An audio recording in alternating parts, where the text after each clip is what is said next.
Од инцидентот денеска се појави видеоснимка на која се гледа како напаѓачите се обидуваат да ја одземат запленетата акцијска стока, а истовремено упатуваат вулгарни зборови кон службените лица.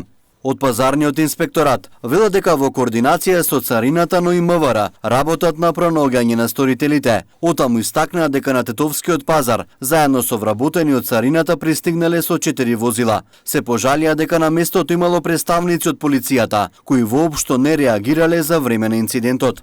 Од СВР Тетово велат дека за акцијата на градскиот пазар не биле информирани, ниту пак било побарана нивна интервенција, а таков случај воопшто не бил пријавен во нивниот дневен билтен. Од пазарниот инспекторат пак ни одговорија дека случајот го пријавиле во МВР затоа што се работи за нападнати лице од државна институција, а не побарале полициска интервенција, оти процениле дека не постои безбедносен ризик со оглед на фактот дека ваквите интервенции се чести во речиси сите градови во државата. Инаку на градскиот пазар на 21 месецов беа одземени 415 кутии цигари и 89 килограми тутун.